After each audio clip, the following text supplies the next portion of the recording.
Problem है associative law of union through Venn diagram. If A is equal to 1 2 3 4 5 6 7, B के element से 2 से लेके 4 6 8 10 12 और 14 तक, और सेट सी के अंदर जस्ट एक एलिमेंट है 1, and then verify associative law of union for sets through Venn diagrams.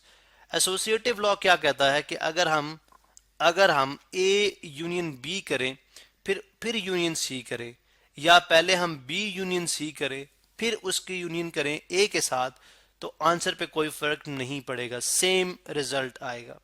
लेकिन थ्रू वन डायग्राम स्टडी करने के लिए हम सपोज करते हैं ए बी और सी ये तीनों एक यूनिवर्सल सेट के अंदर मौजूद हैं, और उसको हम अगर नंबर देना चाह रहे हैं 1 2 3 4 और आगे डॉट डॉट एंड देन 20, तो 1 से लेके 20 तक यूनिवर्सल सेट है जो इसके अंदर तमाम ये एलिमेंट्स मौजूद हैं। अब यूनिवर्सल सेट को प्लॉट करते हैं हम एक रेक्टेंगल के थ्रू, और उसके एलिमेंट्स जो हैं यहाँ पे हम ड्रॉ करेंगे, लेकिन पहले हम जो गिवन सेट्स हैं जो कि अंडर स्टडी सेट्स हैं उनके एलिमेंट्स को प्लॉट किया जाएगा। अब अगर आप बी सी और ए बी और सी के सेट की नेचर देखें तो ए सेट के अंदर 2 4 और 6 तीन ऐसे एलिमेंट्स हैं जो सेट बी के साथ क्या है, कॉमन है, जबकि सेट ए के अंदर 1 एक ऐसा एलिमेंट है जो सेट सी के अंदर मौजूद है। तो हम कह सकते हैं कि सी जो है वो सबसेट है सेट ए का। तो अगर मैं यहां पे शो करूं कि ये मेरे पास सेट ए है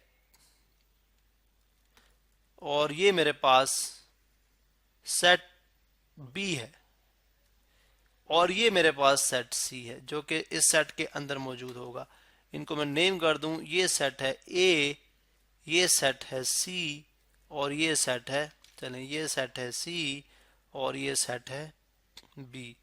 तो सबसे पहले ए और बी के दरमियान जो कॉमन एलिमेंट्स हैं उनको हम लिखेंगे जो कि हैं 2 4 और 6। सी के अंदर ए की एलिमेंट है जो कि सेट ए के अंदर मौजूद है।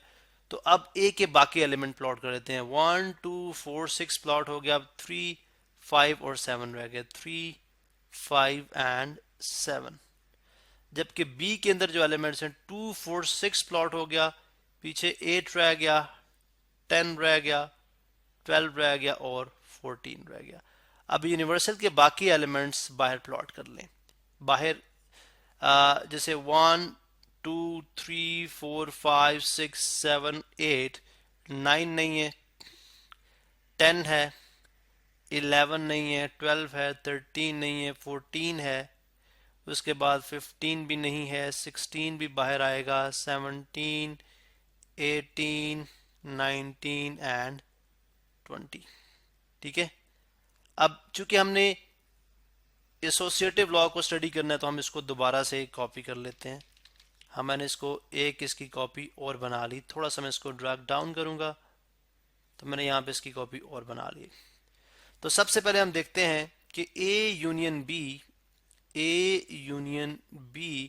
फिर उसकी यूनियन ली जाएगी सी के साथ, या यहाँ पे आप ए यूनियन फिर बी की यूनियन पहले सी के साथ लेंगे फिर उसकी ए के साथ लेंगे। तो ये किस तरह से शो हो सकता है, अब देखिए हम शो करते हैं ए यूनियन बी में सबसे पहले हम तमाम ए और बी को दोनों सेट्स को कलर कर देंगे, जिसमें सी चूंकि इसके शामिल है अंदर ही तो ये ऑलरेडी कलर हो जाएगा, ये खुद ब खुद ही कलर हो जाएगा। तो हम कहते हैं जी कि पहले हम ए के लिए जो है वो हॉरिजॉन्टल लाइंस लगाएंगे, ठीक है, यानी ए यूनियन बी के लिए हम हॉरिजॉन्टल लाइन लगा रहे हैं। ठीक है, ए यूनियन बी के लिए हम हॉरिजॉन्टल लाइन लगा रहे हैं, और उसके बाद अब चूंकि सी सबसेट है, सी क्या है, सबसेट ऑफ ए है, इसकी यूनियन सी से ली जाए, यानी ए यूनियन बी से अगर इसकी यूनियन ली जाएगी तो फिर भी यही जो है वो रीजन आएगा, यही सेट आएगा। तो हम बात करेंगे reason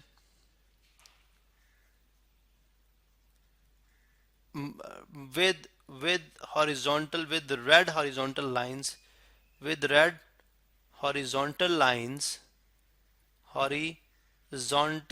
lines represents A union B और फिर इसकी यूनियन सी के साथ। अगर हम बी यूनियंस पहले करते हैं सी यूनियन बी, ठीक है, या बी यूनियन सी, तो उसके लिए हम क्या करेंगे, ये वाला पार्ट इनको सबसे पहले हम हॉरिजॉन्टल लाइंस लगा देते हैं, हॉरिजॉन्टल लाइंस, या चले हम इसके लिए वर्टिकल लाइंस ले लेते हैं। ये वर्टिकल लाइंस हैं, बी पूरे सेट को, बी को पूरे सेट बी को हम लाइंस कर दिया और सी को कर दिया, ये बी यूनियन सी है।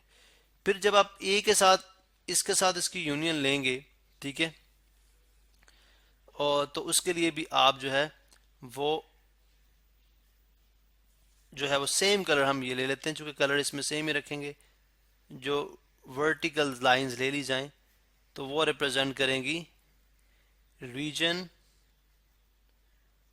With green vertical lines. Green vertical lines represent A union B union C।